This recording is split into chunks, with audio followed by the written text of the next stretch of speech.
I like a good cocktail every now and then, but this is like a 4-cocktail picture.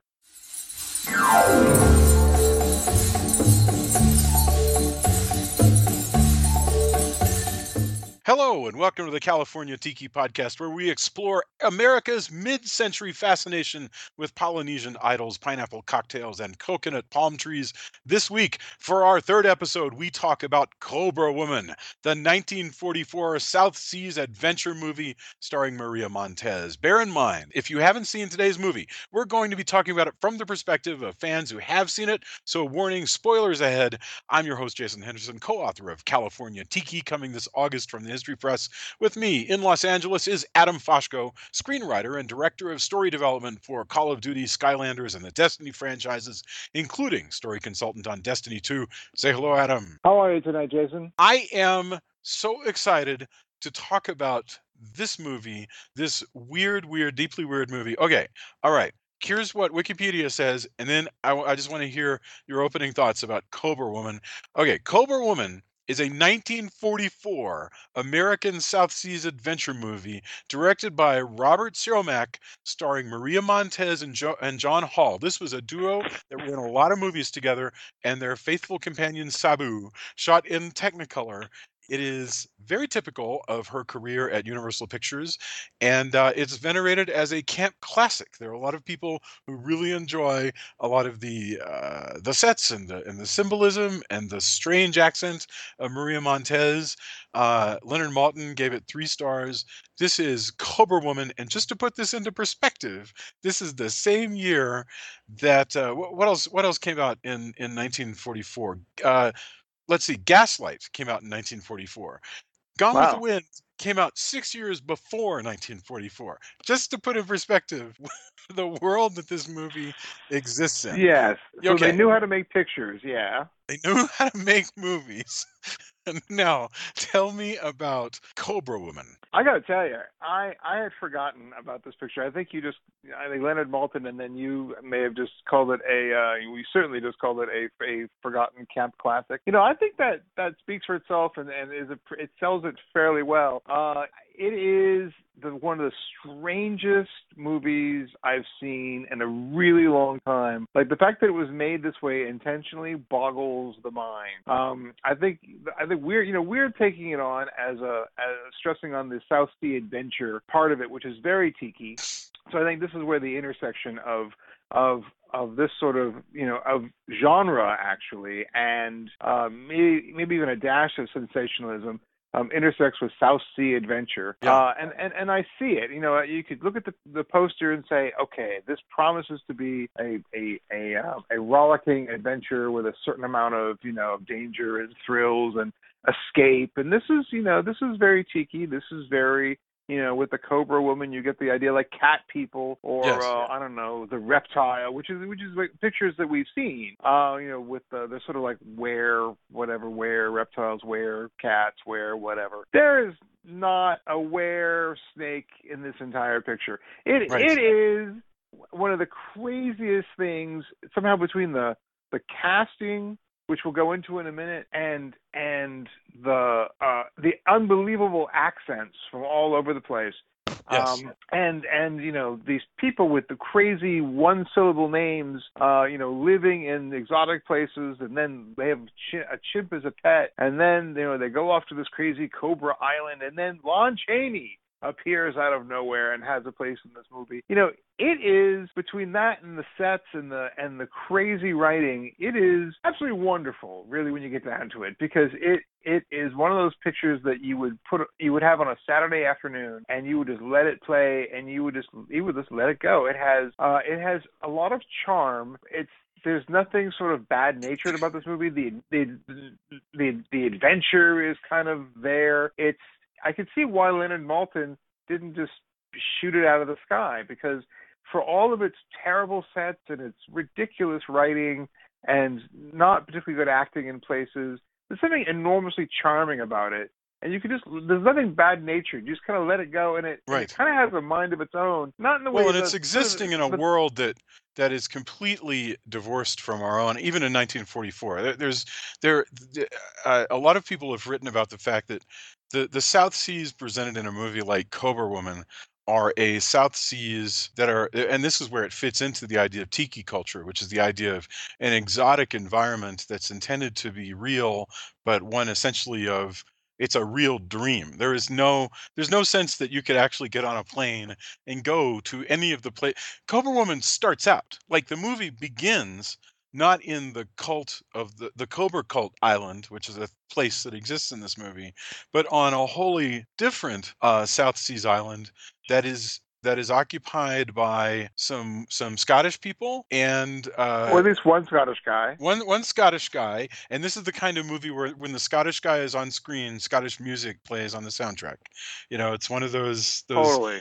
like and his good friend John Hall is getting married to the beautiful Maria Montez, who our Scottish guy has raised since she was a little girl.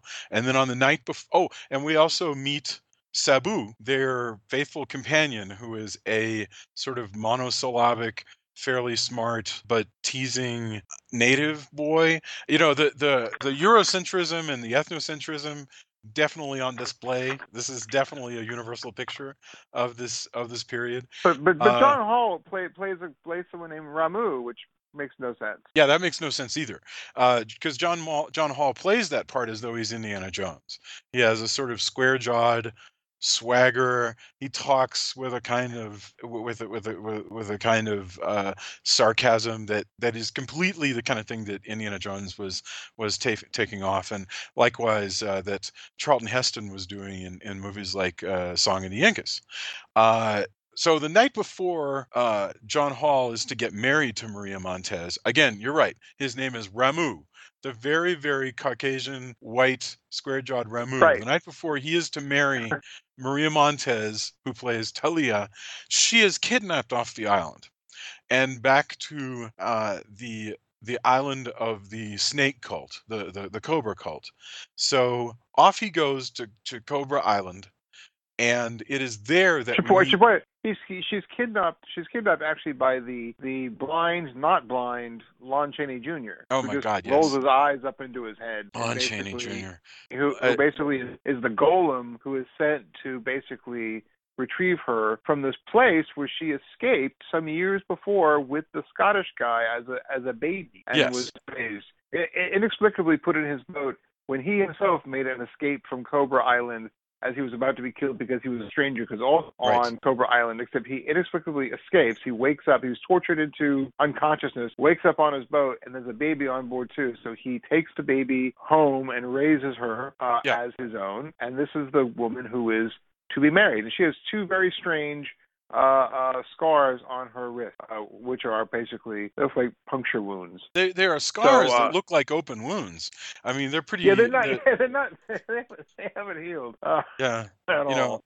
Yeah, there's a lot of that going on. Clearly, it's a cobra bite from many years ago or 5 minutes ago, depending on how you're looking at it. it's so But this absurd. is the woman who is kidnapped, and there's Yeah. this repartee somehow between the Scotsman and also and Lon Chaney and this kid with a monkey who sort of runs throughout this entire picture. And Yeah, since we're all it's about the like that. spoilers, we may as well sort of tie that together.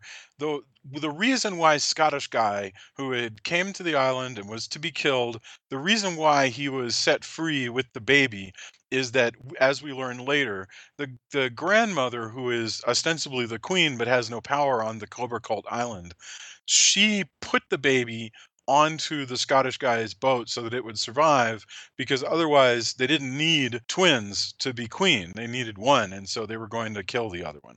And so she put this, that's why she would have saved the Scottish guy, put him on the boat, gave him the baby, off he goes. Now the baby is of age, and she has sent for that baby to be kidnapped back to become a benevolent ruler.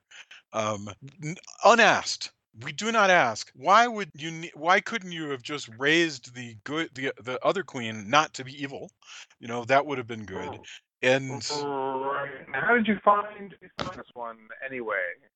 How did you find Julia in the wherever she was going yeah, far away from Cobra Island? And then other questions you want to ask? My goodness, I don't know. I mean, but we don't know any of that going in. We just know that she's been abducted, and the Scottish man basically tells Ramu that you should just forget her and move on. And he goes, no, I'm going, and gets into his boat and heads towards Cobra Island, but with Sabu as a stowaway inside his own As a boat. stowaway, because that's just how these things work in these movies. Of course. Oh my God, how does Lois Lane get to come on the trip? She sneaks onto the plane.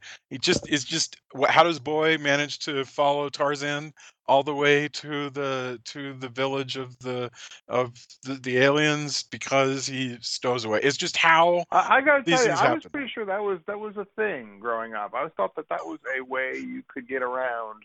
Was possibly because I watched so many of these movies. As a kid, I was like, oh, sure, I could get to wherever, Grand Canyon, New York, I don't know, space, who cares? But Yes. I think later, like, I could stow away, not thinking for a Space. minute that would just be a terrible idea. People did get to, well, at least in the movies, they get to space by stowing away. Sure, they do. Absolutely. Yes. So anyway, they get to the Cobra Cult Island. So here is the thing that if the listener is interested in watching this movie, you can really skip everything, honestly, up to the point where they get to the island and then just watch it from there, because that's where all the good stuff is. Let us count the ways. First of all, it's beautiful. The color is gorgeous. It's really gorgeous. Technicolor. Yeah, it's Technicolor. Technicolor. It's not Right. really shot in the South Seas. It's actually shot somewhere in Burbank, but it's beautiful. It's really, you've got these giant throne rooms. They don't look like super expensive as much as, some other films of the period, but what's going on with a spectacle like this is, I think you're supposed to be sitting in there watching this movie, right? It's Friday night, you're with your family or you got a date or whatever, and you're watching the movie. And I think the idea is, oh my God, look at all these guards coming in, and they've got big spears, and they're wearing hats with big golden things on them, and here's all these women, dancing, and here's all this gold shimmering and stuff. I think it's just supposed to just dazzle you. And in a way, you can be dazzled by it and just watch it, and you know if you look closely, it none of it makes any sense at all. Okay, a No, I key. mean, Yeah, her accent makes no sense. The her fact that accent's the guards are hilarious. all dressed pretty much like they're Indians, Yes. they're Eastern Indians, Yeah. as opposed to, I don't know, being in the South Seas, completely different. No one in the South Seas is dressed like this, and you might have there would be a Raja would show up in this at some Well, those point with hats that the they're wearing are Peruvian hats. They're wearing Peruvian hats. They're supposed to be somewhere in the South Seas. Maria Montez, who plays both a girl who has grown up with a Scottish man on a South Seas island, and who also has right. grown up as the evil queen of a South Seas island. Both of those characters have a an accent from Dominican Republic, because that's And why and it's the same accent, no less, which yes. is not surprising, but they and her accent is so beautiful. It's beautiful to listen to. What's going on here? This is Universal had this thing where they would match people up. So John Hall and Maria Montez made, I'm not making this up, 6 movies together, where they played the love story, the romantic leads, and he was an adventurer and blah blah blah. This is exactly what also was going on at exactly the same period with Ricardo Montalban and Esther Williams, where in oh that sure. case he's the exotic one, she's the American. Those movies involved a lot more swimming, because Esther Williams was really into swimming. But this is just, this would definitely not be a lead movie, but you'd go to it and it's like, oh well, great, okay, we have a John Hall and Maria Montez adventure this week. How awesome is that? Sure, and that seems like a thing that you would if they were on the bill, you would go see it and be like, oh, this is a South Sea adventure. Sure, Yeah. we're on board. This is Yes. third picture they did together, I want to say. Which one was this? I don't know, actually. I don't know what number. Because it was, It might be the third that they did together. I'm not so trying to remember, but it was like it's one of those things where it seems like you were more about the matchup at that time. Yeah. Even I think if you were watching these movies, then kind of what the movie was about. Like you weren't looking for, like now we go, oh, it's this kind of a picture. Who's in it? So and so, and it's Tom Cruise is in it. Great. You're not necessarily going out to go see a Tom Cruise picture. You're going to go see this kind of picture and Tom Cruise is in it. And this is more like these people are in it. Oh, where are they this time? They're doing this. Like Sonny Sure, and Cher I'm on doing board. skits, right? It's like, okay, great. Okay, Sonny and Right, Cher or doing maybe a even Wild West skit.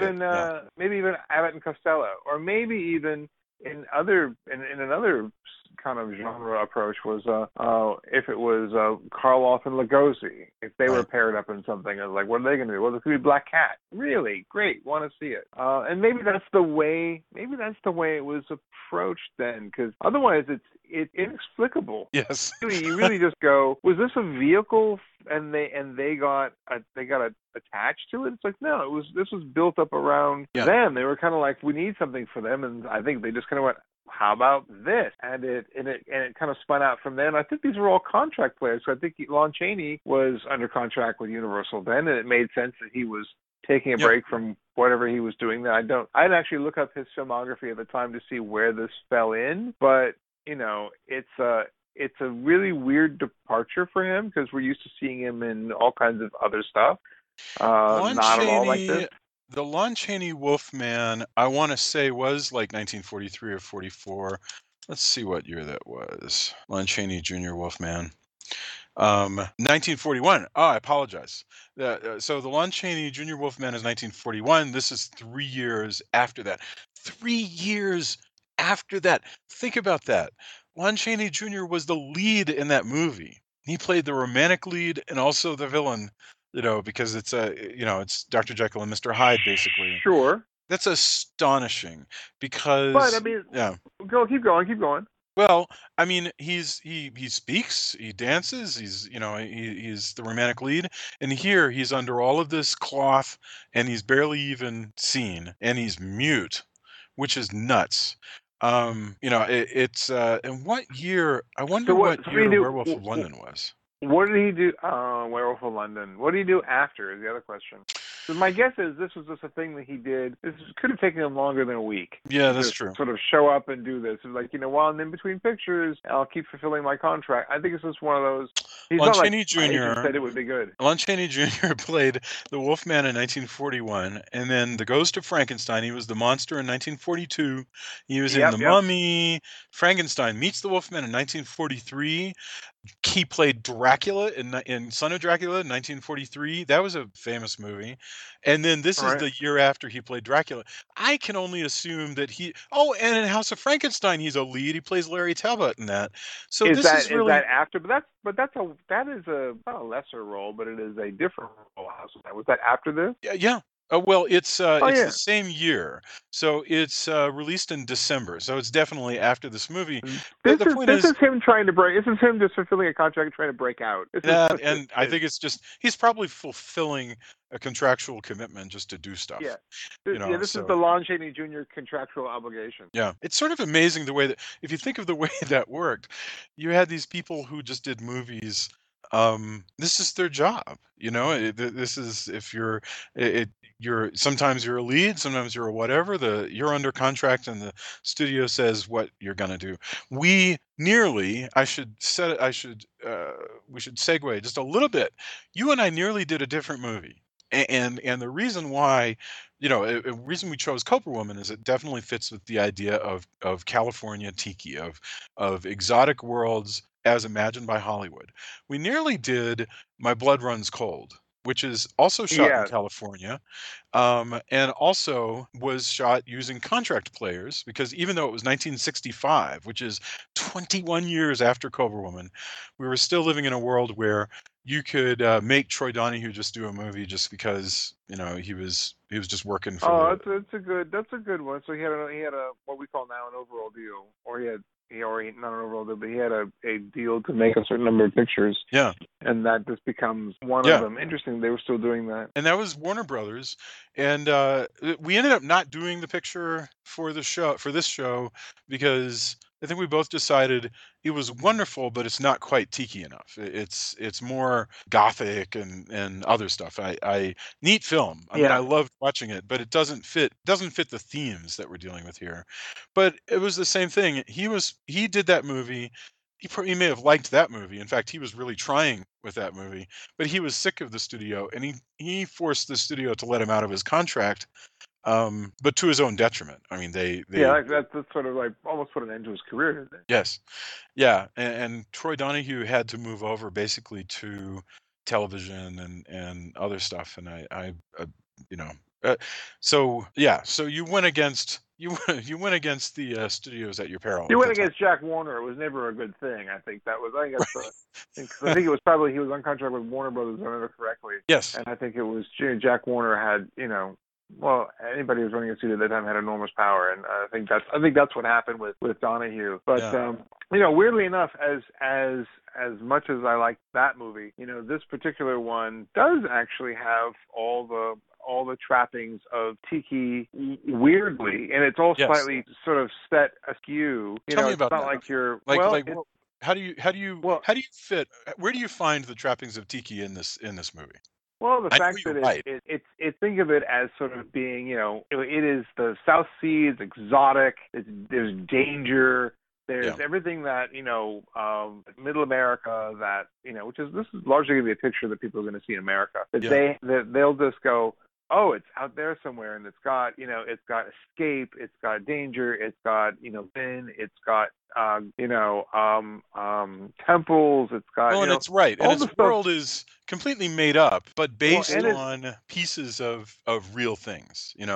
Like Yeah, we said. but they're not held together by by fact. It's almost Right, by not mythology, but more like legend. More like you would. It's funny because I think you would hear stories post World War II. You would hear stories from sailors about these places, but like all good fish stories, there's some truth in them, but they're sort of held together by yeah, whatever, by kind of like this sense of like the tale being told. This is like a tale like if you didn't see this movie, you would basically have someone telling you this story, yes, and if they told it well, you would be riveted. The fact is, here it's because you're watching it, it's entertaining. It's not extremely well told because even as you're watching it, you're going, huh. I mean, we're looking at it in 21st through 21st century eyes. So right, our sensibilities are probably a little bit different, but somebody could tell you this story and make it exciting. And this is yes. where like a sea story, this could be something that would be, kind of amazing. It isn't like From Here to Eternity. It isn't, No, but there's there's no Valley you're right High in about this. if you imagine the sort of glittering eyed fireside story, all the pieces that are there. There's this sort of forbidden sexuality stuff. The fact that he gets to the island and he immediately kisses the girl who is swimming but he's given an excuse. It's because And he thinks it's right. He he thinks thinks it's his own it's for fiance. right. And And it turns but it's out not, right. It right. turns out it's the evil twin of the fiance. And she's In reality, he would be killed on the spot. Let's face right. it. However, But in this since he's a in this hunka burning story, love, he's allowed to wander the island more or less at will, depending on what faction he's sort of wandered into. and this There's is the the island where all strangers are put to death. Let me just remind right. you. Yes, but the retinue of girls who work for the queen are kind of down with strangers generally. They aren't particularly troubled by him. They gossip with him. They sort of give him advice on like Yeah, who's I don't going think this is where. their rule. I don't think this is. I don't think they're going. We're going to have them all killed. We're going to have all strangers killed. I don't think they're in favor of this. I think this really comes from like one guy who's like the number two guy on the island, who Yes. generally is a terrible person and is most of the trouble of this island. This is the actor who plays Martok. Now Martok, this actor seems to be like have wandered in from I don't know, like a gangster movie or something. He's just sort of always Oh, he's sneering clearly and he normally wears a double-breasted suit and and holding a. He feels very not at home in his outfit. but you know what that reminds me of?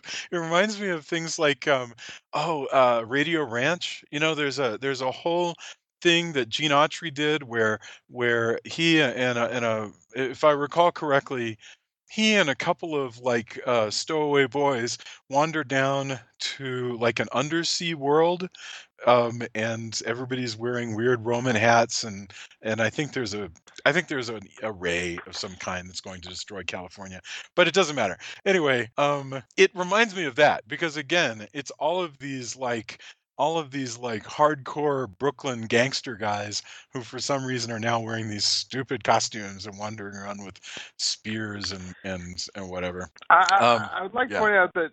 Oh, go ahead. No, I got nothing there. Go ahead. I want to point out that this guy Martok, who is the actor's name is Edgar Barrier, Yep. was actually in a film called The Giant Claw in 1943, and also the 43 version of Phantom of the Opera. Really? The So I mean, he 43 actually. is that the with Claude Rains, right? Is that right? I think that's the right. It's got to be because it isn't Herbert Lom. Right, that would be the So that's a 60s one, right? 60s version. So okay, It's I got to be like Claude the Rains. 43. I love the 43 Phantom of the Opera. So who did he play in Phantom of the Opera in 43 is a question. I have no Because idea. I remember that being a good movie. It is a And good movie. people Although were. it says here, okay, I've looked it up. Oh my God, he's the Vicomte Raoul. Well, that's interesting. So I mean that's interesting. So he's I mean he pulls that off. Yeah, I mean that's always a really a sympathetic character. That's interesting. It's a funny that's a very funny movie. In that one, there's like a trio. There's a love triangle, and it's actually a love square because there's Raoul is after Christine, the Phantom's after Christine, but there's also like a policeman who's after Christine. So there's lots of people who are who are after him. Anyway, who are after Christine. It's a good movie. It's funny. It has a comic ending, and it's gorgeous. It's Technicolor. But anyway, back to Cobra Woman. All right. The So thing all to right. look Sorry. for. Go ahead. Yes. So all right. So he kisses the sister, the evil sister who's been ruling the island. Yeah. And what's strange is, let's see. What's strange is you've got Sabu is still running around as well because Sabu is stowed away on the boat. Right. And I think he keeps him from getting eaten by a tiger or by a panther by using the Yes. blowgun, a blowgun that because all Scotsmen like to hand out blowguns. Right. Gave him a blowgun, and that seemed to work on the panther. And then there's this bit between the kid and Coco, who is the chimp, who was Talia's pet, I think, back on the mainland, who I guess got abducted with her, and they reconnect on the island again. So now it's like Sabu and Coco, which I'm sure was a great act on the road later that year. Well, this actor Sabu, so this guy is actually a famous Indian actor, and I'm trying to find his name. Okay, the character's name is, I'm not making this up, the character's name is Kato. We're calling him Sabu because the actor's name is Sabu, and so I just remember that because it's like flashed really big on the screen. His name was Sabu Dastagir. He was Indian. He had American citizenship. He did a lot of movies. As sometimes a romantic lead, sometimes a supporting character.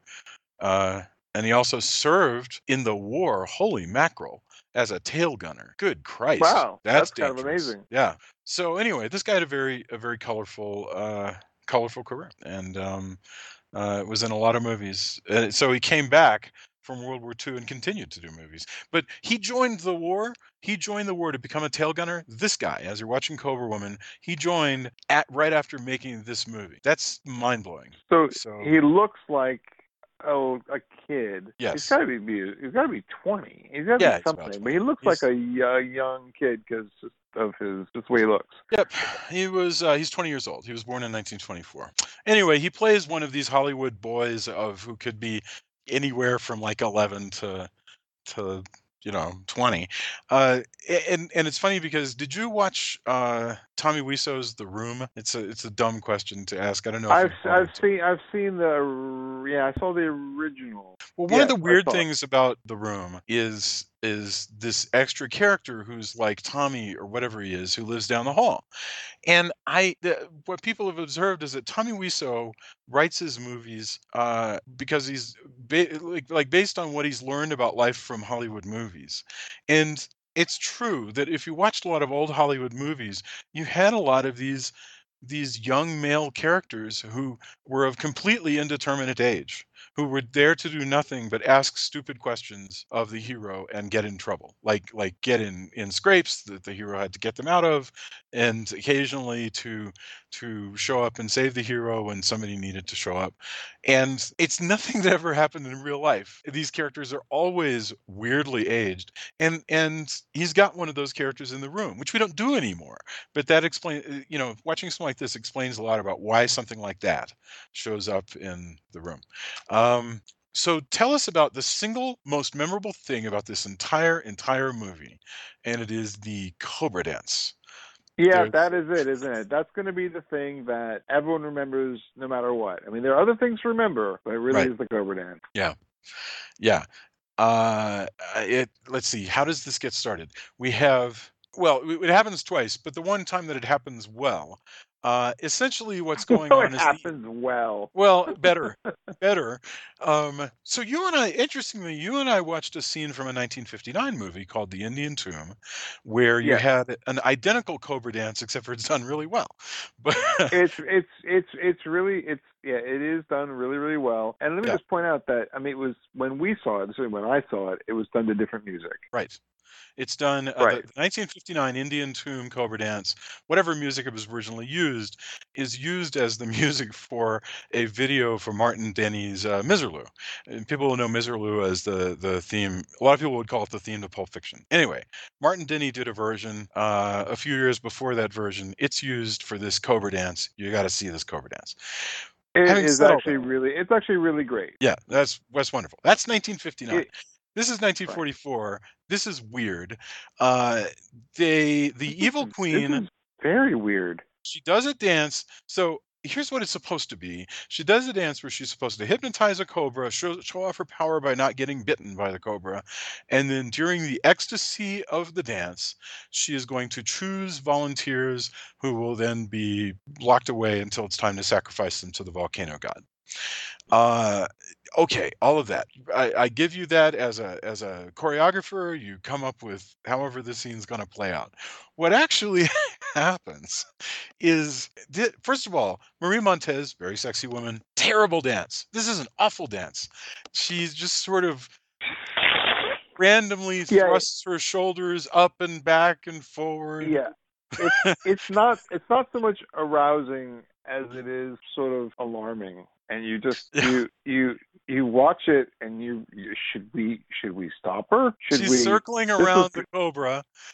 this She's was sort going of so well a minute ago. herky jerky her shoulders up and down towards the cobra in her sort of shimmering sequiny structured gown. The But cobra is again, staring at it's very her. good. It's very good natured. So you really just kind of let it go. Yes. She's picking the volunteers with like gun fingers. I'm not making this up. She's really like Like yeah, circling, like going pew pew. Yeah, right. like And you and you. And again, the you're going to cobra be stuck for is 200 staring. of them. Oh. It is I this is just the most bizarre, truly the most bizarre. And then what's hilarious is later on when when Talia has replaced her sister by tossing her off a balcony and has replaced her sister in the throne room, they say, well, prove that you are the queen by And do recreating her the Cobra amazing dance. Cobra dance. It's just so wonderful. And of course, she can't even do the, and she doesn't know to do the gun fingers because who would? And so it's, that is truly one of the most amazing things I've ever seen. I hope somewhere on a like in a writer's room when they were making Seinfeld and they were going, God, Elaine needs to do this terrible dance. And, she could do how about we do this dance from from this movie. And they're like, I don't know how we can get by with it. I think we have to do the other thing with the thumb or whatever. Oh So my you God. know, but I think this would have been definitely in the running because it is that. And I should say she didn't throw her sister off. I mean, she was attacked by her sister, I think. True. And That's very true. I, You do have a great scene where the evil twins face off against one another, and she has that classic line that people have really really loved. Do you remember the I line? know this. Oh, Yes. it's God. What is it? It's the give me the. It's like Peter Lorre should have said it. Yes. It's sort of like give me the Cobra jewel. What is it? What is Give the me the line? Cobra Jewel. Yeah, Give me yeah. the Cobra Jewel. The Cobra Jewel is what we need. Yes. Oh my God. It's wonderful. So It's I kind of mean, unbelievable. yeah. You could listen. You could easily dismiss this picture in so many ways, but you know what? It's there's something about it. It's weirdly charming. It assumes a lot Yes. in a way which makes you go. It's not an ugly American picture where No. you're kind of like going, oh well, you know, it's people don't, you know, because there's this idea that what I'm trying to say is this idea that Americans could make up, you know, this kind of a movie about things happening around the world because they don't care, and it is the ugly American. Like the ugly Mhm. American will go and will conquer. Like the same movies that would send guys in, like for the same reason that even Robert Armstrong went in and conquered, you know, Kong and the island and took Kong away, or would Yeah. show up and they were, you know, Jungle Woman or whatever. Any of these movies was like the white American dude's going to show up and, you know, and impose whatever. This is very much so he's doing his thing, you know, and it's a sense of adventure, and the sense of it's weirdly charming. It's not an offensive movie. It actually could be well told if it was sort of maybe told a little bit differently, but it is very. I can see why people would have this. It'd be like a weird guilty pleasure movie. I agree with Or you completely. you would have it on in the afternoon and just be like, that was good to sort of reconnect with this again. Well, You know, think how there's great something this very movie. interesting. If you were having a party, if you were having a tiki party, right? Think how well this movie would play in the background. You don't need Right, music. and You don't need. that's the Yeah. thing, right? You could even play. You don't have to listen to the dialogue or do anything. You can have this running and Yeah. play Martin Denny or whatever else. But I think that's the thing, right? It's the collection of all these elements that is what makes it so tiki. The fact Yes. that it's got all the different elements attached to it, and it just sort of is. You don't have to follow. You don't have to try very hard. You don't have to do very much. You have to just enjoy it for what it is. And it's sort of, you know, it conveys a mood and a style of sort of, you know, of something other than where you are. You know, Yeah. other than, you know, what you have to sort of face. It's an escape that you don't have to think very hard about. In fact, if you do, it breaks. So don't. Right. And I think That's I think true. for that reason, it may be one of those things that, you know, is uniquely tiki in that sense. Yeah. Because I mean, there are certainly other movies that we will and we could have chosen that are much more serious or much more I'm not even exotic, but I mean they really are movies that, you know, like South Pacific or something like that. These are movies that are serious pictures that fulfill some of the same elements Mhm. that I think are serious cornerstones of kind of what we mean when we talk about tiki. But in its essence, this fulfills that as well, but maybe even in a truer sense, because it is so genuinely good-natured and enjoyable, and that makes it even greater than sort of the sum of its parts. If that makes sense. Yes. Yes, indeed. Absolutely, because you're right. If you analyze this, it's like picking apart a dream. It makes no sense at all.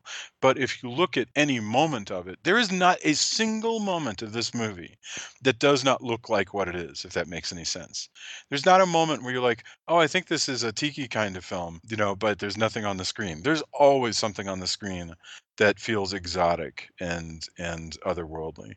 It's a it there's only a few movies that fit this bill, and this is even better than last week's. Honestly, this is even better I agree, than and Voodoo I'm actually Island. delighted that we settled on this one. This is one that was not in rotation before, but Yeah, actually, I think I will add this to rotation because it's just that kind of a picture. yeah, it's pretty amazing. As much as I sort of have gone on, you know, there are a lot of things about it that if I look at it critically, you know, with a cinematic eye or with a story eye or whatever, you know, it might just sort of fall apart. But just the fact that it's this for what it is a snapshot and it's super charming. So yeah, it's going to be on rotation. Very good.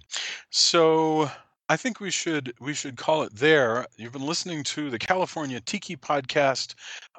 Look for us. Let your friends know about the show. Come to the Facebook page and let us know what you think and what you might want to be listening to. And also look for the book California Tiki, where we talk about this kind of stuff and lots more. We will be premiering it in August at the Tiki Oasis show. I don't know what we'll be back with next, but I promise it will be truly odd. And uh, I'm Adam, sure of that. yeah, Adam, thank you so much for being on, and I will see you next time. Thanks, Jason. Always great. Have a Thank good you. night. Good night. Bye.